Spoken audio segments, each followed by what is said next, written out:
She told the surgeon I was not his real mother. She said it in the hallway outside the operating room in front of two nurses, the same tone she'd used to read a label off a can. I did not argue. I asked for the patient advocate, and I asked her to pull a file my husband had left behind before he deployed. To explain why I need to take you back 9 months to a folder in our kitchen drawer I almost refused to sign. My name is Erin Marsh. I am 32 years old, and for 6 years, I wore an Army uniform before I ever wore a wedding ring. I served in field artillery in a fire directions section, which meant that when the guns fired, the numbers came from us first. Distance, elevation, charge. There was no room in that job for a feeling that seemed right. There was only a solution that was correct and one that was not. You learned fast which was which. I tell you that because it explains something about how I am built. When something goes wrong in my life, I do not raise my voice first. I get quiet, and I start checking the numbers. I met my husband Daniel at a cookout in Tennessee 2 years after I got out. He was a sergeant first class, an infantry platoon sergeant with the 101st Airborne, steady in a way that made other people around him calm down without noticing they were doing it. He had 2 children already, Wyatt, who was almost 3 at the time, and Lily, who was barely walking. Their mother, Daniel's first wife, had passed away from an illness a little over a year before I met him, when Lily was still a newborn. Neither of the kids really remembers her. Some mornings, that fact sits heavy on me, and some mornings, I am simply the one who makes the eggs and finds the missing shoe, and both of those things are true at once. By the time Daniel and I married, I had been getting those kids up for school, sitting through fevers, and signing permission slips for the better part of a year. Nobody in that house called me a stepmother in casual conversation. They called me Erin, or they called me Mom, depending on the day and the kid, except his parents. To Robert and Carol Marsh, Daniel's mother and father, I was always something else. A placeholder, a nice enough young woman who had, in their telling, gotten lucky enough to land a grieving widower with 2 small children. In their version of the family, I fed the kids and I drove the carpool. But I did not decide anything that mattered, and I certainly was not owed a say if it ever came down to something serious. They never said all of that outright. Not at first. They said it in smaller ways, so small that for a long time, I told myself I was imagining it. I was not imagining it. I know that now, but I did not always. There was one night at the dinner celebrating our engagement when Carol pulled me aside, just the 2 of us, and said something to me quietly that I have never repeated to Daniel. I still have not told him to this day, but I have never forgotten it, and looking back, it explains everything that came after far better than anything Robert ever said to my face. Chapter 2. I did not say anything to Daniel about the group text either. It felt too small to bring up, and too big to let go of. And those 2 feelings together are exactly how you end up saying nothing at all. What Carol said that night was simple, and she said it kindly, which somehow made it worse. She took my hand across the table the way you would steady someone before delivering bad news. And she told me she hoped I understood something. She said I would always be welcome. She said I would always have a seat. And then she said, still smiling, that I would never really be family, not the way blood was family, and I should not take it personally because that was simply how things worked. She called it real family, like it was a category, not a feeling. Like some people were born inside the fence, and some people were let in the gate, and the gate could always be closed again if it needed to be. If you have ever been the one who shows up every day and still gets treated like a guest in your own family, stay with me.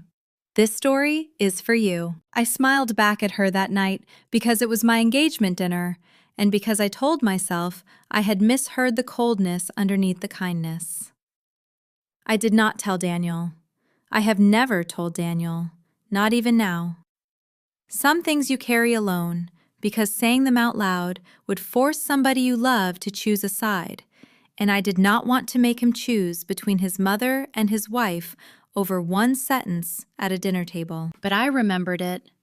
I remembered it every single time something like it happened again in smaller and smaller doses, so small I could almost pretend I was overreacting. 3 years into the marriage, on a Thanksgiving morning at Robert and Carol's home outside Bowling Green, I stood at the kitchen counter peeling potatoes while Daniel's sister set up a family group text a few feet away.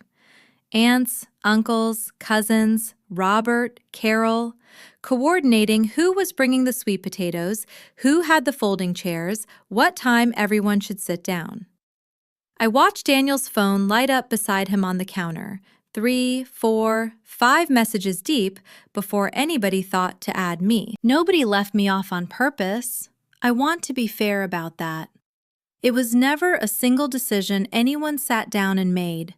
It was 100 small habits worn into a groove over years, the same way a path gets worn into grass simply because everyone keeps walking around a rock instead of over it. I had become the rock. Later that same afternoon, while the kids were in the next room watching a movie, Carol came and sat next to me on the porch swing with 2 cups of coffee, and she asked me in a voice so light it barely sounded like a real question, who the school had listed as Wyatt and Lily's emergency contact this year. I told her it was me. It had always been me. She nodded and took a slow sip of her coffee and said, "That was interesting." She said it in a tone that made it sound like anything but. Chapter 3. That August, Daniel was gone for 3 weeks on a training rotation out in the California desert. The kind of training where phone calls come maybe twice a week if the schedule allows it. We had agreed the kids would spend one of those weeks with Robert and Carol the way they usually did every summer. I dropped them off on a Sunday with backpacks, favorite stuffed animals, and a folder of emergency information I always sent along out of habit.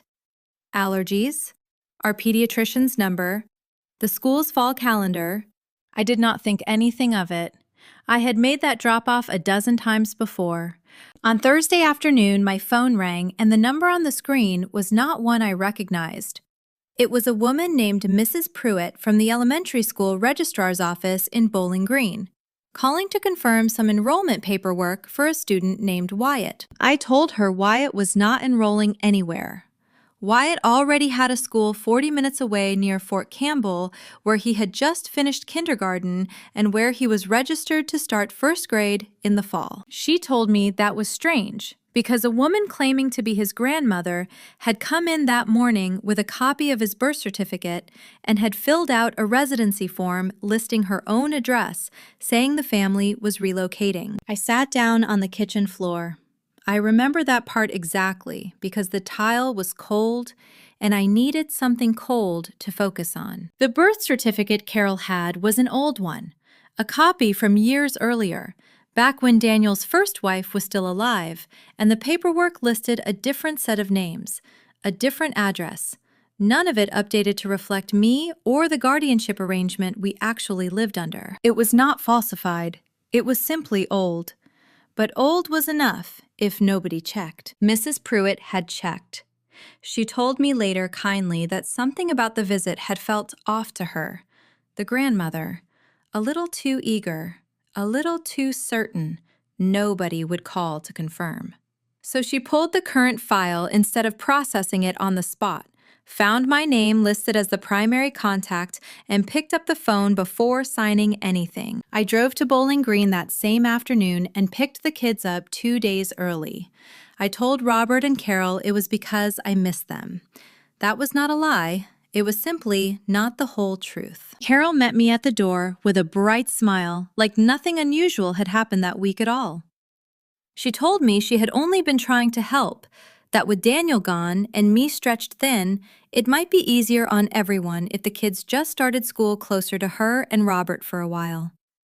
She said it so warmly that for a moment I almost believed she meant nothing more than kindness by it. I did not believe that for long. Daniel called that Saturday from a dusty phone bank with 4 other soldiers waiting behind him for their turn. I told him everything quietly, the way you deliver a range report. Just the facts, no drama attached to the numbers. He did not raise his voice. That was not how Daniel worked either, but his voice went flat in a way I had heard exactly twice before. Both times, right before something serious happened. He told me this could not happen again. He did not tell me what he meant to do about it. Not yet. Chapter 4. Wyatt's kindergarten graduation was 2 months later, in a gymnasium that smelled like floor wax and construction paper. 30 small children in paper caps singing a song about the alphabet slightly out of rhythm with each other.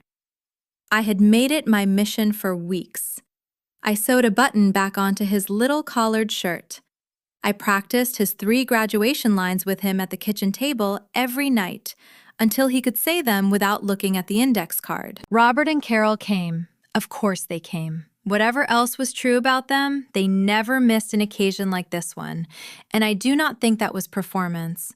I think they loved those kids as much as I did. That is actually the hardest part of this whole story to explain, and I want to be honest about it now because it would be a much simpler story if they were simply cruel. They were not simply cruel. They were something more complicated, which was certain. Certain that blood outranked everything else, including 3 years of packed lunches and stitched-on buttons. After the ceremony in the crowded hallway outside the gym, a cluster of other parents stood around admiring photos on someone's phone.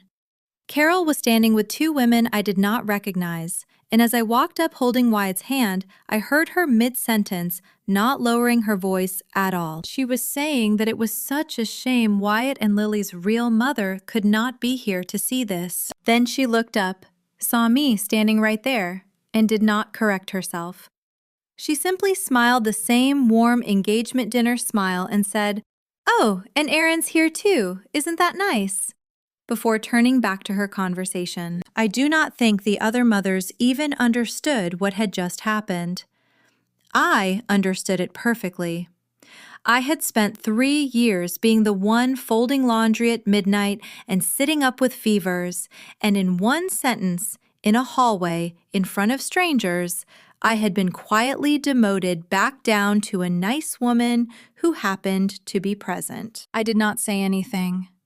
I picked Wyatt up, told him how proud I was, and carried him out to the car. What I did not see, because I was already outside, was what happened between Robert and Daniel a few minutes later back near the gymnasium doors.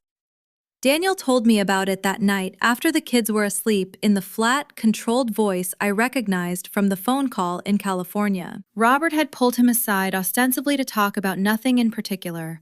Weather work, the usual. Then, without much of a lead-in, he told Daniel that he and Carol just wanted him to know that if anything ever happened to him overseas, God forbid, they would step up. They were real family after all. Blood. They would make sure the kids ended up somewhere solid. Daniel asked him what exactly he thought that meant, given that the kids already had somewhere solid.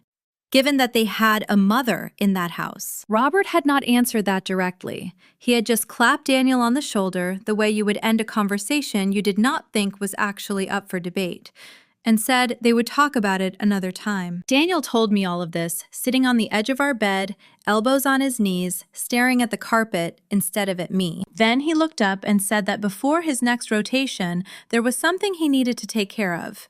Something he should have handled a long time ago, he said. And he was angry at himself for waiting this long. I asked him what he meant. He said he would show me. Soon, not tonight. Tonight, he just wanted to sit there for a minute. So we did. Chapter 5. 3 weeks later, on a Tuesday morning, Daniel told me to clear my calendar and to bring my driver's license and my social security card. He would not tell me where we were going, only that it would not take long and that the kids were already covered, dropped at his sister's for a few hours. We drove on to post past the gate guard who waved Daniel through on habit alone and parked outside a squat brick building near the main exchange. A sign out front spelled out, Legal Assistance Office, in plain government lettering, the kind of sign you walk past 100 times without ever reading closely. Inside, we were seen by a captain named Renata Osei. A JAG officer with a calm, unhurried way of talking that made the whole visit feel less like an emergency and more like something we should have done a long time ago. Daniel had called ahead. He had already told her over the phone some version of what had happened at the graduation and some version of what his father had said in that hallway. Captain Osei laid 2 documents on the desk between us. The first was a medical power of attorney naming me specifically by my full legal name as the person authorized to make medical decisions for both children if Daniel could not be reached, or if he was unavailable, or if he was deployed and out of communication, which she pointed out gently was going to be the case again very soon. The second was a second parent guardianship petition, the kind normally used by step-parents who wanted their legal standing to actually match the role they already carried in a child's daily life. Captain Osei explained that it would not erase Robert and Carol's status as grandparents. Nothing could do that, and nothing was meant to.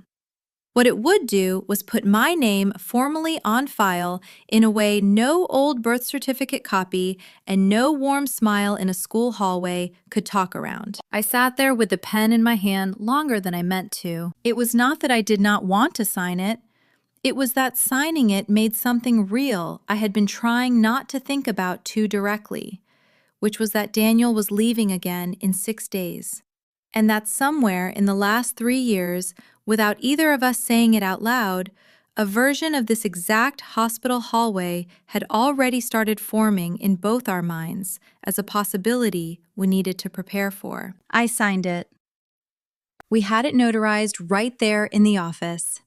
Captain Osei stamped both documents, made 3 certified copies of each, and slid the originals into a plain manila folder, the kind you could buy 100 of at any drugstore for a few dollars. Daniel took the folder home himself.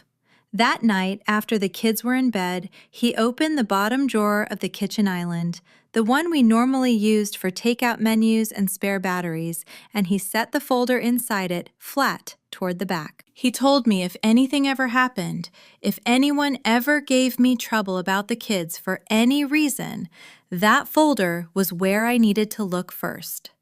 He said it plainly, the way he gave every instruction. No drama in his voice at all. I told him I hoped I would never need it. He said he hoped so too. But he wanted it there anyway. 6 days later, I stood on the tarmac with Wyatt on my hip and Lily gripping my hand, watching a formation of soldiers in full gear file toward a waiting aircraft. Daniel found us in the crowd before he boarded, held all 3 of us at once in a hug that felt like it was trying to last the whole deployment in 30 seconds, and then he was gone. One more uniform among 200 identical ones, impossible to pick out of the crowd within a minute. The house was very quiet that first night. Quieter than I expected, even though I had done this kind of quiet before. For about 3 weeks, it stayed that kind of quiet. Then, the phone started ringing more than it should have. Chapter 6. At first, the call seemed almost normal. Carol checking in on the kids, asking how they were adjusting to Daniel being gone again, offering to take them for a weekend so I could catch my breath. I said yes to some of those weekends.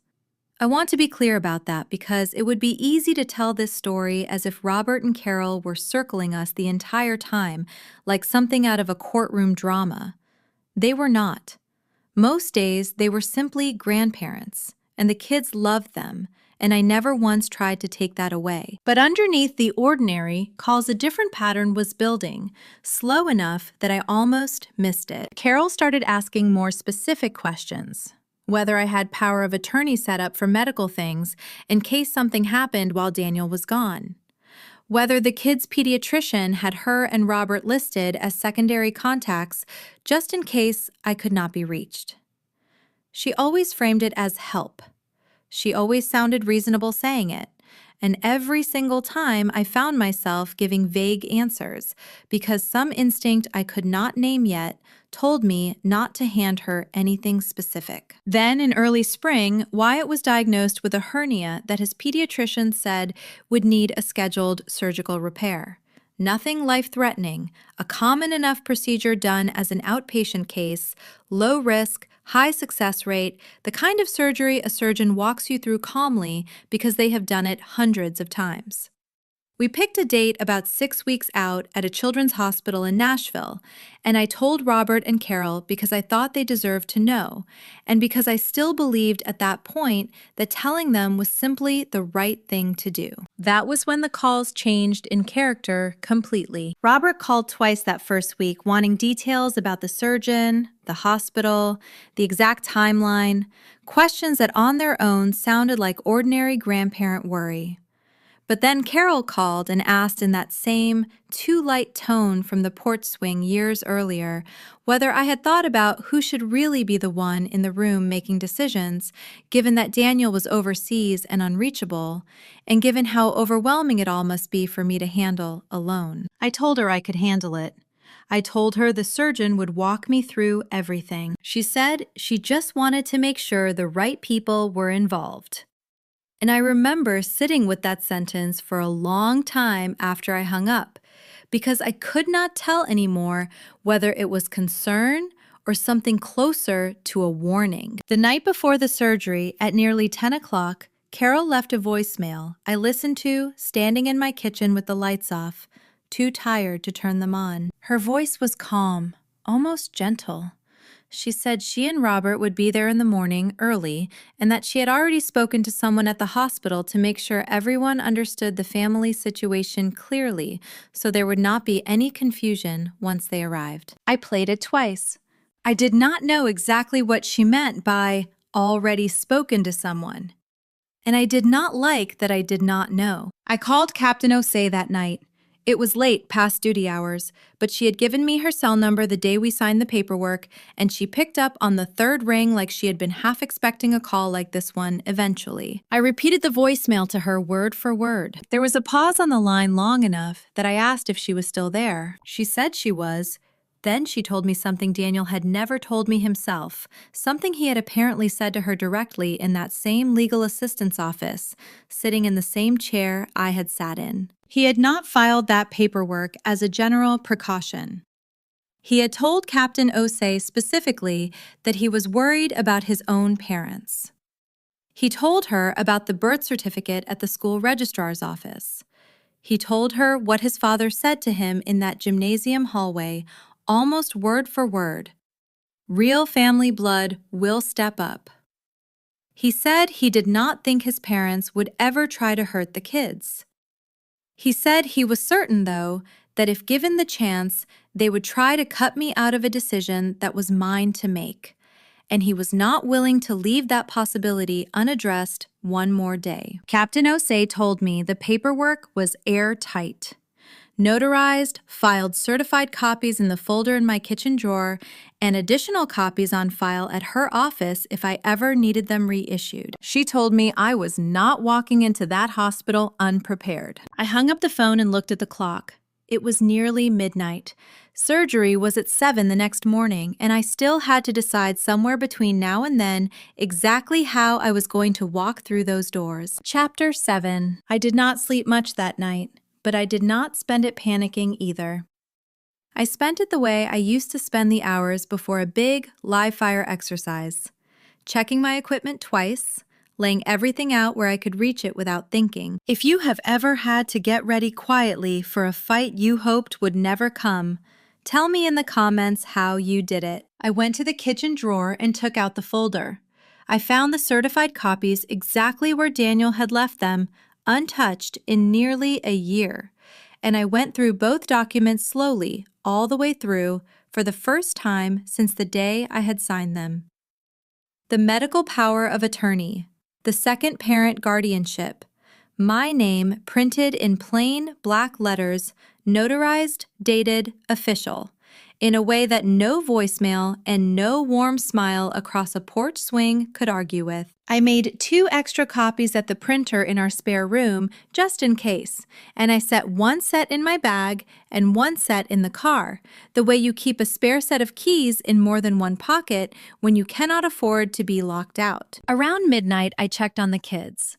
Lily was asleep the way 4-year-olds sleep, arms flung wide, blanket kicked halfway off the bed. Wyatt was awake, lying very still, staring at the ceiling. I sat on the edge of his bed and asked if he was nervous. He said a little. He asked if it would hurt. I told him the truth the way Daniel and I had always tried to tell him things plainly, without dressing it up and without pretending it was nothing. I told him the doctor would give him medicine so he would not feel it happening, and that afterward he might be sore for a few days, the way you're sore after you fall off your bike, but that it would get better and that I would be right there the entire time, from the moment they wheeled him back to the moment he woke up. He asked if his dad knew. I told him his dad knew everything that we had talked on the phone 2 nights before, and that Daniel had said to tell him he was proud of him for being brave, and that he would call again as soon as he could after it was over. Wyatt nodded, and after a minute he asked if his grandparents were coming. I told him yes. I told him they loved him very much, and that they would probably be there when he woke up. That was true.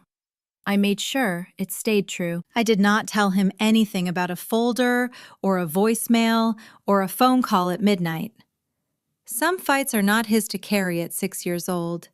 Some fights are only mine to carry, and I intended to carry that one quietly, the same way I had carried every other one so far. We left the house at 5:30 the next morning, the sky still dark, both kids half asleep in their car seats, a thermos of coffee in the cup holder, and the folder sitting on the passenger seat beside me instead of in my bag, close enough to reach without looking. The drive to Nashville took a little over an hour.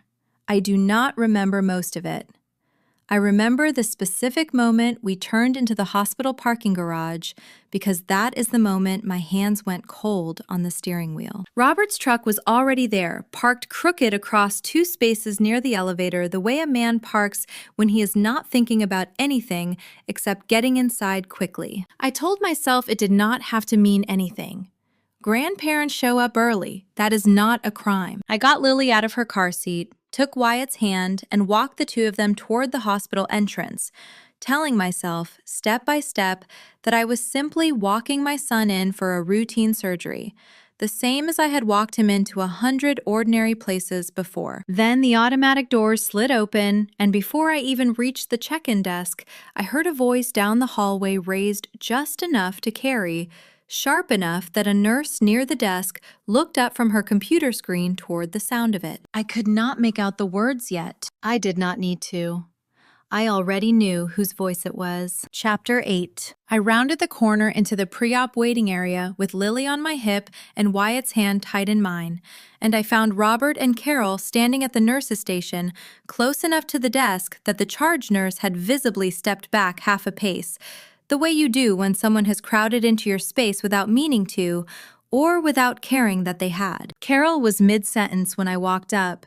She was talking to a man in blue scrubs I did not recognize, yet a tall man with reading glasses, pushed up into gray hair, a lanyard printed with the name Dr. Alan Ferris, Pediatric Surgery. She was telling him that there had been some confusion about the family situation, and that she wanted to make sure before anyone signed anything that the right people were included in the conversation. Dr. Ferris asked her evenly what she meant by the right people. That was when Carol turned, saw me standing there with both children, and said it. She said that I was the stepmother, not his real mother, and that with the children's father currently deployed and unreachable, she and her husband felt strongly that they should be part of any decisions being made that morning. She said it clearly. She said it the way you would state an obvious fact to a room full of people you assumed would simply agree with you once they heard it plainly stated. I felt Wyatt's hand tighten in mine. I do not know if he understood everything Carol had said, but he understood the tone of it the way children always do, and I made a decision in that half-second that mattered more than almost anything else that morning. I did not raise my voice.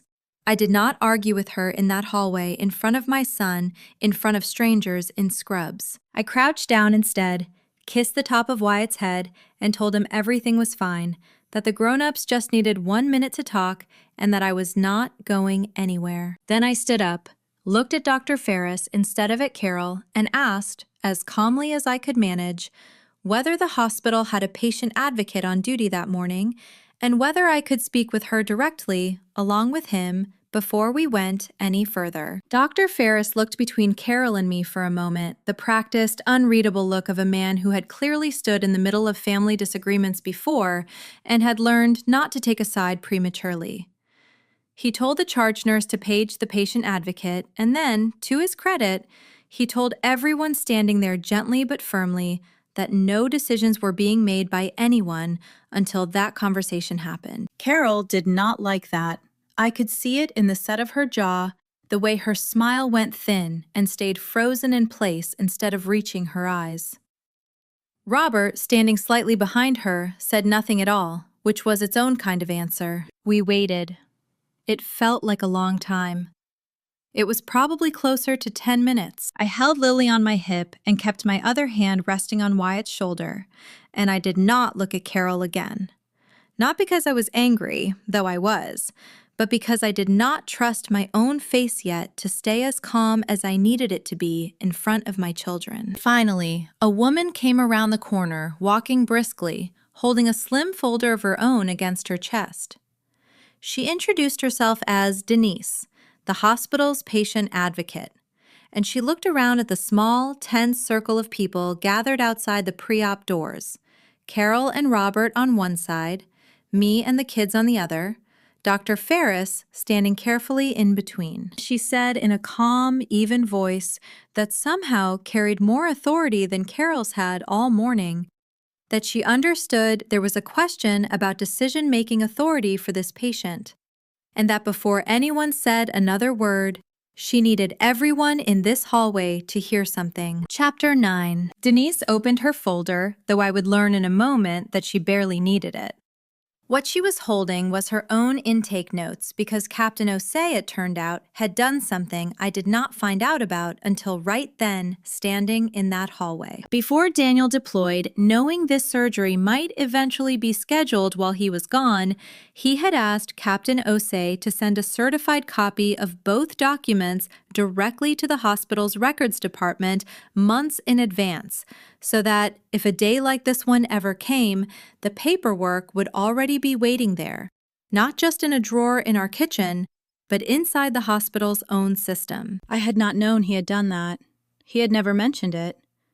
I do not think he wanted to alarm me by explaining exactly how carefully he had planned for a moment he hoped would never actually happen. Denise said, looking mostly at Dr. Ferris, but pitched loud enough for everyone in that hallway to hear clearly, that the hospital had on file a notarized medical power of attorney executed nearly a year earlier, naming Aaron Marsh as the designated decision-maker for both of the patient's children in the father's absence. She said the hospital also had on file a second parent guardianship, filed through the same legal assistance office, formalizing Mrs. Marsh's standing as a legal guardian. She said the documents were current, properly executed, and already verified by hospital counsel that same morning, because she added, almost as an aside, someone had called ahead to flag a potential family disagreement, and the hospital had done its due diligence overnight rather than sort it out in the hallway on the morning of surgery. I understood then exactly what Carol's voicemail had meant. She had called ahead. She had spoken to someone just as she said. She simply had not realized that calling ahead would mean the hospital verified my standing before she ever walked through the door instead of the other way around. Denise turned then and looked directly at Robert and Carol, her voice not unkind, but entirely without room for negotiation. She told them that as grandparents they were welcome, and that nothing about this paperwork changed how much Wyatt's medical team understood the children loved them. But she told them plainly that the decision-making authority in this case rested with Aaron, not with them, and that this morning she needed them to step back and let the surgical team proceed on the family's actual documented wishes. Carol opened her mouth to say something. I watched her get halfway through a breath, the same breath she had probably used to start 100 sentences that had worked on other people in other rooms for years. Then she looked at Dr. Ferris and at Denise, and I think for the first time that morning she understood that this was not a room where that breath was going to work. She closed her mouth again. Robert put a hand lightly on her shoulder and said quietly that they would wait in the family lounge. He did not argue. He did not apologize either, not that morning.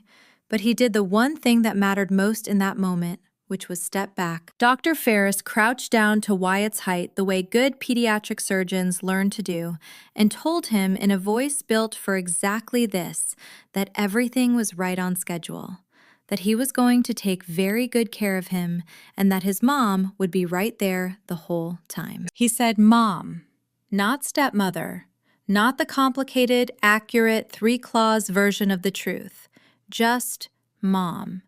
Because in that hallway, in that moment, that was the only version of the truth that mattered to a 6-year-old about to be wheeled through a set of double doors. A nurse came to take Wyatt back a few minutes later. I walked with him as far as the doors allowed, kissed his forehead, and told him I would be sitting right there in that same chair the entire time, and that when he opened his eyes, I would be the very first thing he saw. The doors closed behind him at exactly 7 o'clock on schedule, the way it was always supposed to go. I turned around in that hallway, with Lily still on my hip, and there at the far end, near the family lounge, I saw Robert and Carol. They had not left the building. They were simply standing there, quiet, watching me. And I realized I still had a choice in front of me about what happened next. Chapter 10. I did not go sit with them in the family lounge, not right away. I took Lily to the small waiting area near pre-op instead, the one with the fish tank and the coloring books. And I sat there through the whole thing, the way I had promised Wyatt I would. The surgery itself took a little under an hour. Dr. Ferris came out afterwards, still in his scrubs, sat down across from me, and told me it had gone exactly the way these procedures are supposed to go. Straightforward, no complications. Wyatt was already stirring in recovery, groggy, a little cranky, the way kids always are coming out of anesthesia. And I could go back and sit with him as soon as they finished getting him settled. I felt something in my chest let go that I had not fully realized I was still holding since midnight. A nurse came to walk me back a few minutes later. Lily stayed with a hospital volunteer in the waiting area coloring, entirely unaware of how much had happened around her that morning. Wyatt was pale and sleepy, an ivy taped to the back of one small hand. But his eyes found me the moment I stepped through the curtain, and he said in a thick, groggy voice that it did not hurt. I told him I knew it wouldn't. I told him he did great, and that I was so proud of him, and I sat on the edge of that recovery bed and held his hand until his eyes drifted shut again. It was almost noon before I stepped back out to check on Lily, and that was when I saw Robert and Carol still there, still in the family lounge, exactly where they had been 3 hours earlier. I want to be honest about what went through my mind in that moment, because it would be easy, and it would be simple, and it might even have felt satisfying to walk past them without a word. Some part of me wanted to. Some part of me had wanted to for years, honestly, long before that morning. But I thought about Wyatt asking the night before if his grandparents were coming. I thought about how much those two people, whatever their faults, had shown up for every single occasion in those kids' lives faithfully for years, even when they were showing up in ways that hurt me. I thought about the difference between winning a fight and actually taking care of a family.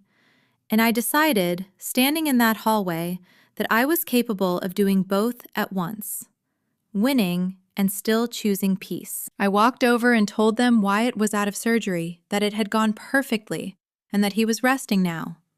I told them that if they wanted, they could come back for a short visit just a few minutes before he needed to rest more seriously. Carol's eyes filled with tears almost immediately, and for the first time all day, I believed every part of what I was seeing. We walked back together, the three of us, and Robert and Carol stood quietly at the foot of Wyatt's recovery bed, not crowding him, not saying much of anything beyond how proud they were of him, how brave he'd been. Nobody mentioned the hallway. Nobody mentioned the folder or the voicemail or the sentence Carol had said to a surgeon a few hours earlier. There would be a time for that conversation. This was not it. and we all seemed to understand that without needing to say it out loud. That night, once both kids were finally thoroughly asleep at home, worn out the way children get worn out after a long, strange day, I sat at the kitchen table with my phone in my hand for longer than I want to admit. Then, I called them anyway. Carol picked up on the second ring, her voice careful, like she was not entirely sure what kind of call this was going to be. I told her Wyatt was doing well resting comfortably, that he had already asked twice for pudding, which the nurse said was a very good sign. I told her the incision looked exactly like the surgeon said it would, and that he would likely be back to his normal self within a week, maybe less. I did not bring up the hallway. I did not bring up the voicemail.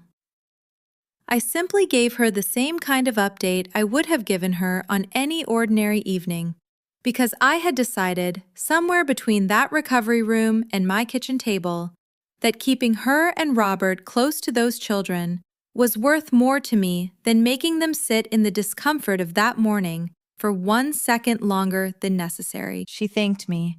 Her voice cracked slightly on the word. Before I hung up, I called Daniel on a connection so poor I had to repeat myself twice and told him everything, start to finish. The hallway, the voicemail, the folder. His own captain had quietly mailed ahead months before either of us thought to ask her to. I told him his son was fine, sleeping soundly, already demanding pudding. There was a long pause on the line static crackling through an ocean and half a continent. Then he said quietly that he was proud of me. I told him I was just doing what he'd already set me up to do. He said that was not quite true. He said the paperwork was his. The hallway was mine. I sat with that for a long moment after we hung up in a quiet kitchen in a house that finally, for the first time in a very long day, felt completely still. Chapter 11. People sometimes ask me when I tell this story whether I ever forgave Carol for what she said in that hallway. I understand why they ask it that way, like forgiveness is a door you walk through once and it stays open behind you. That is not how it worked for us. Some things do not require forgiveness in a single decision. They require decades. We are still working out what real family means in that house in Bowling Green, one Thanksgiving at a time, one phone call at a time. Some days it feels resolved. Some days I remember standing in that hallway and something in my chest goes tight all over again. Here's what I've decided, though, standing on the other side of that morning. Being someone's real mother was never about what a birth certificate says or what a grandmother believes over coffee on a porch swing. It was about who shows up, who signs the folder, who sits in the recovery room chair and does not leave. My husband understood that before any of us did. He filed that paperwork not because he expected a courtroom fight.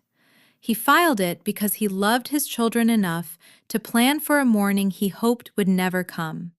And he loved me enough to make sure that if it ever did come, nobody could talk me out of that chair. That, I've come to believe, is what love actually looks like sometimes. Not a speech, a folder in a kitchen drawer. If any part of this story felt familiar to you, if you've ever been the one who shows up and still gets asked to explain yourself, I'd like to know. Tell me in the comments what real family has meant in your life, and whether it ever needed a piece of paper to prove it. And if you're the kind of person who shows up quietly, who does the work nobody photographs, consider staying around this channel. I tell stories about people exactly like that, people who win the hardest mornings of their lives without ever raising their voice. Wyatt is back to running through the yard now, scar barely visible, already asking when his dad comes home for good.